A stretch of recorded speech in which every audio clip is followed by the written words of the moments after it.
Quanto a nós, temos um sumo sacerdote eminente que atravessou os céus, Jesus, o Filho de Deus. Por isso, permaneçamos firmes na profissão da fé. De fato, não temos um sumo sacerdote incapaz de se compadecer de nossas fraquezas, pois ele mesmo foi provado em tudo, à nossa semelhança, sem todavia pecar.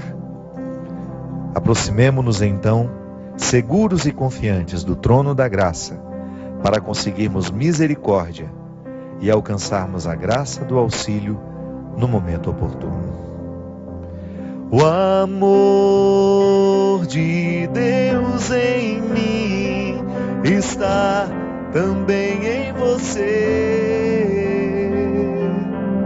Está vivo em nós, tem o nome é Jesus. A verdade, o caminho e a luz.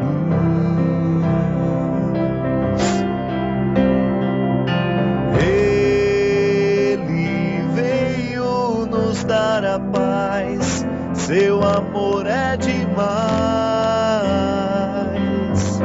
Está vivo em nós, tem o nome é Jesus. A verdade, o caminho e a luz. Muito boa noite, é com muita alegria que nós começamos mais um programa Direção Espiritual. Obrigado pela oportunidade de estar com você nessa noite, entrar na sua casa e a gente estabelecer este momento, essa oportunidade de partilhar a nossa vida. Hoje a gente inicia o nosso programa recordando que o sacerdócio de Cristo nos dá a graça e a confiança de nós aproximarmos dele, oferecendo a ele tudo aquilo que temos de mais precário em nós. O sacerdócio de Cristo não é para a sua vaidade, não, é um serviço.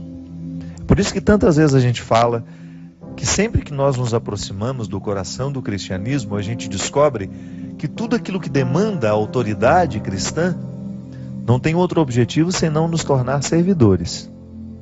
É para a gente servir. E o primeiro a servir, o primeiro a dar o exemplo é ele, o Cristo. O seu sacerdócio é justamente para nos resgatar, para nos salvar. Não é missão específica do sacerdote retirar aquilo que está do lado de fora e colocar dentro do lugar santo? Não é esta a grande missão? Eu, como padre, eu participo diretamente do sacerdócio de Cristo assim. Eu tenho a oportunidade de recolher as realidades que estão fora, que estão do outro lado, né? A gente pode até usar aquela expressão bonita de Jesus em muitos momentos, ainda que ele não falasse disso, mas a sua missão se resumia em trazer para dentro de Jerusalém aqueles que foram expulsos pelo processo religioso, pelo preconceito, pela injustiça. Era isso que Jesus fazia. Ele colocava para dentro dos muros de Jerusalém aqueles que estavam julgados fora. E ainda que não fosse dentro da cidade concreta, ainda que isso fosse apenas uma metáfora, é muito significativa. Essa Jerusalém eterna, que Jesus não admitia que ninguém pudesse ficar de fora. Por isso ele desafiou as autoridades religiosas do seu tempo, que insistia tanto em classificar as pessoas. E porque classificava, tinha o direito de julgar fora aqueles que eles consideravam os não merecedores da pertença. Por isso que Jesus recolhe. Passa a sua vida, a sua missão, é sempre passando nas periferias do mundo. Lá naquele lugar, em Israel, naquela época, com a configuração geográfica daquele momento, ele passava pelas periferias para buscar aqueles que estavam jogados fora. Tão interessante a gente identificar essa inclusão moral que Jesus fazia, essa inclusão afetiva, essa inclusão política, essa inclusão religiosa. Todos aqueles que estavam desfavorecidos pela vida de erros que tinham praticado, não é? Volto a dizer, o sistema religioso do tempo de Jesus, naquele onde ele foi criado, era muito rígido. As pessoas, os sacerdotes, os sumos sacerdotes, estavam justificados pela lei de Moisés de cometer até alguns absurdos. É por isso que nós não podemos ler a lei de Moisés sem ter a luz do Cristo sobre ela. Porque o que Jesus faz com a lei de Moisés? Ele despreza? Não. Ele reinterpreta. A partir de quê? Do novo e definitivo ponto de interpretação das Escrituras, que é a misericórdia de Deus. Jesus nos ensina que se a gente quiser compreender a lei, nós teremos que mergulhar no coração de Deus antes. É um pouco do que eu escrevi no meu livro último, O Discípulo da Madrugada. Se você tiver a oportunidade de ler este livro, vai fazer bem ao seu coração. Por quê? É uma tentativa de reinterpretar o passado, as Sagradas Escrituras, onde alguns textos podem até nos parecer absurdos, à luz da experiência de Jesus. O homem que faz essa experiência no livro é um mestre da lei, alguém profundamente entendido na lei mosaica, alguém que tinha uma influência religiosa no seu tempo, até que encontra Jesus e escuta Jesus fazendo o discurso das bem-aventuranças.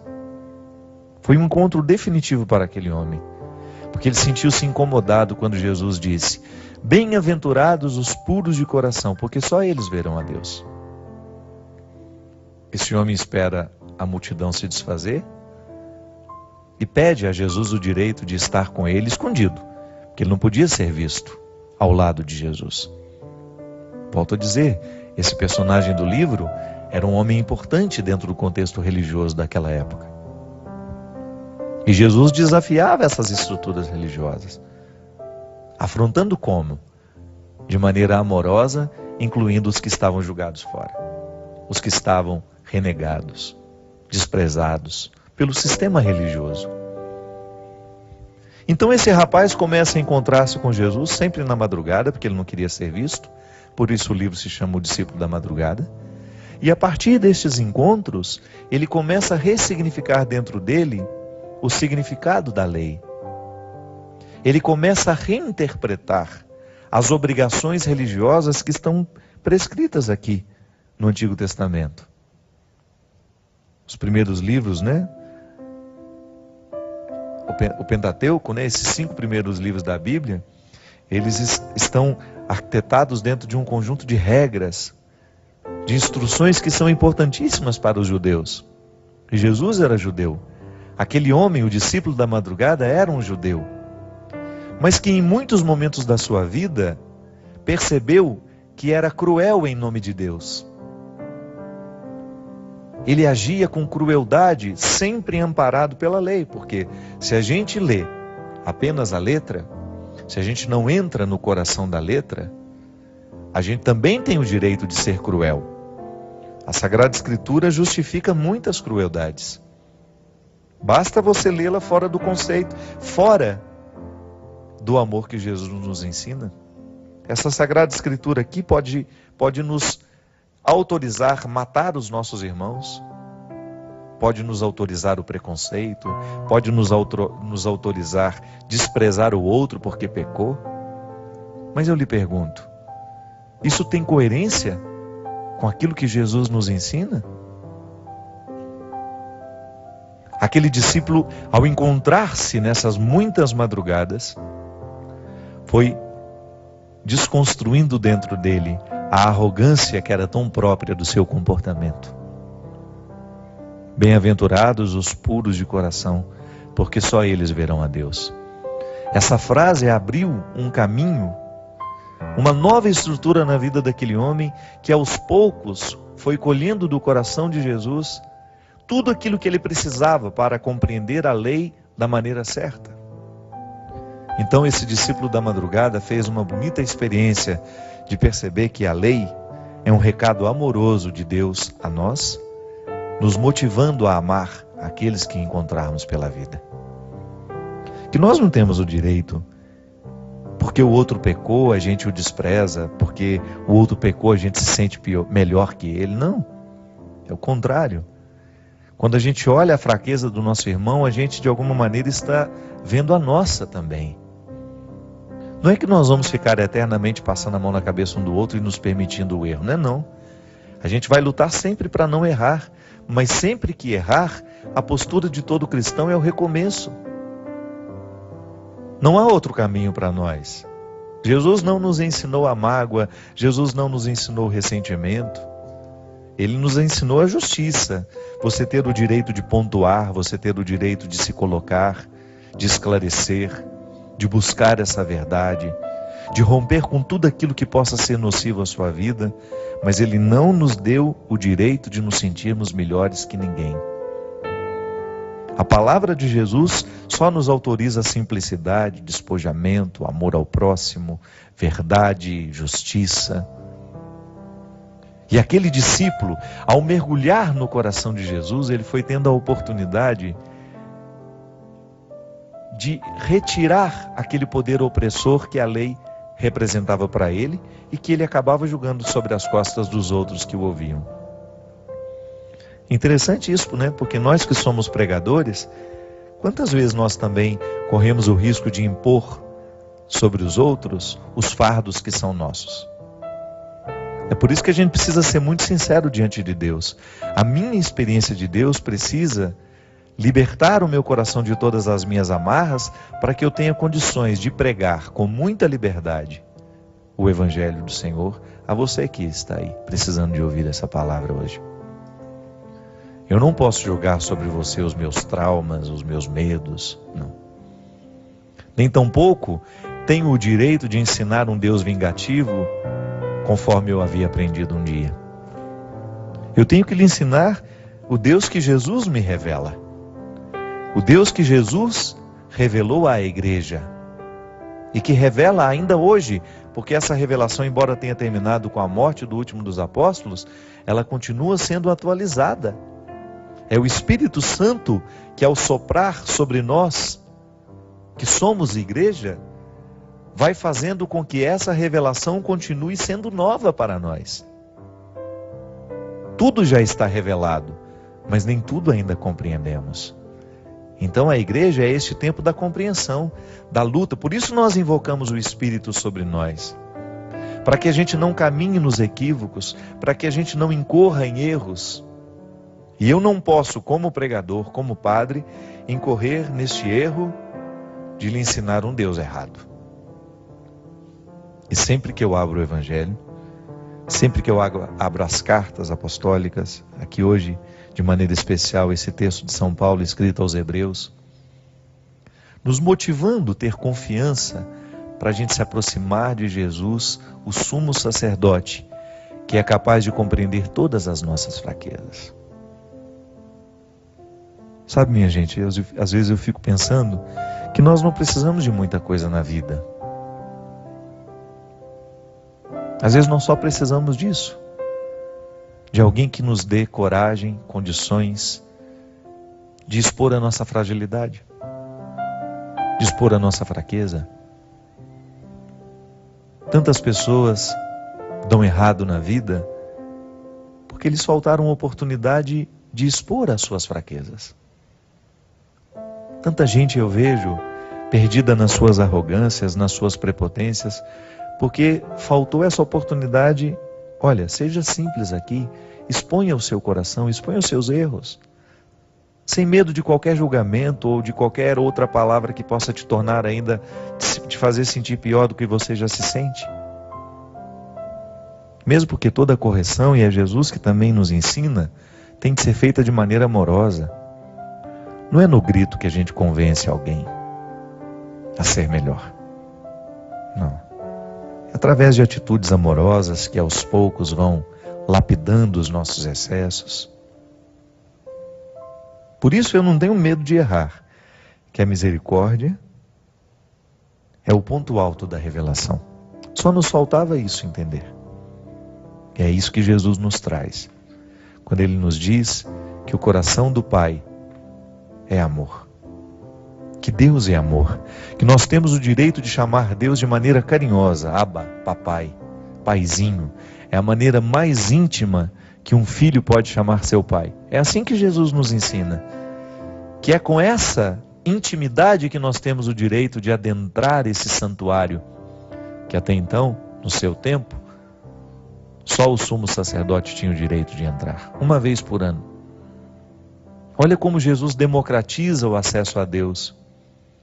Olha como Jesus permite, estabelece pontes para que a gente ultrapasse essa distância que às vezes é tão grande entre nós e o Senhor. Aproximemo-nos então, seguros e confiantes do trono da graça, para conseguirmos misericórdia e alcançarmos a graça do auxílio no momento oportuno. Essa é a palavra para todos nós, que tantas vezes temos medo de nos aproximar de Deus, porque achamos que somos pecadores demais, que Deus não vai ter um pingo de paciência com a gente. É interessante, tantas vezes eu encontro pessoas que se autodesprezam, que se desprezam, que se enxergam muito piores do que são. Eu encontrei uma senhora ao longo da minha vida que me impactou muito pela sua bondade, pela beleza de sua alma. E sempre que a gente lhe fazia um elogio, ela mudava de assunto, ela não deixava o elogio ser concretizado. E depois de muitas tentativas de fazer esse elogio, ou de demonstrar a ela que a grandeza da alma que ela tinha impactava todos aqueles que estavam próximos, depois de muitas tentativas eu resolvi dizer a ela: por favor, deixa eu terminar o elogio. E ao lado dos filhos que estavam lá, todo mundo começou a rir, e uma das filhas disse: a minha mãe não sabe ser elogiada, padre.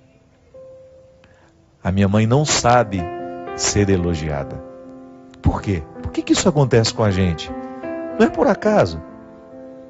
A história sofrida que às vezes a gente teve, por termos sido em algum momento desprezados por alguém que era importante para nós. Uma história sofrida que a gente não soube corrigir dentro da gente. E de repente a gente fica aí, sem saber receber o amor dos que nos amam. Ou sem saber receber um elogio que a gente mereça ouvir. A gente fica rude, a gente fica não se sentindo merecedor de absolutamente nada. Sempre estabelecendo uma relação com a vida como se nós fôssemos um tapete, um capacho, por onde todo mundo passa. Não. Sempre que nós fazemos uma experiência de Deus fecunda, sempre que nós nos aproximamos do Senhor, isso é modificado dentro de nós. É como se Ele nos desse um beijo, sabe? Que nos fizesse sorrir e reconhecer a beleza de quem somos. A beleza que existe em mim, que existe em você. Porque não é possível que os erros da nossa vida tenham sido capazes de apagar toda a nossa beleza. Pode ofuscar. Pode até ter ofuscado, mas não apagou. Porque esse beijo de Deus em nós é indelével, não muda, não pode ser arrancado. O amor de Deus em mim é igual em você. Da mesma maneira como Deus amou Francisco de Assis, ama a mim e ama você. Da mesma maneira como Deus ama os santos, amou os santos, Ele ama a mim, ama a você. Ama você. Então é só a gente ter coragem de se aproximar desse trono da graça para a gente conseguir essa misericórdia que corrige tudo dentro de nós. Porque isso também é verdade. Quando Deus entra na nossa vida, a gente nunca mais se olha da mesma forma. Porque Deus converte o nosso olhar. Deus converte a maneira como nós nos interpretamos. Permita isso hoje. Aproxime-se deste trono da graça, receba essa misericórdia. Sinta hoje esse beijo de Deus mais uma vez na sua alma, na sua vida, a lhe recordar do imenso valor que você tem para Ele. Nós vamos para um rápido intervalo e a gente volta já já com o programa Direção Espiritual.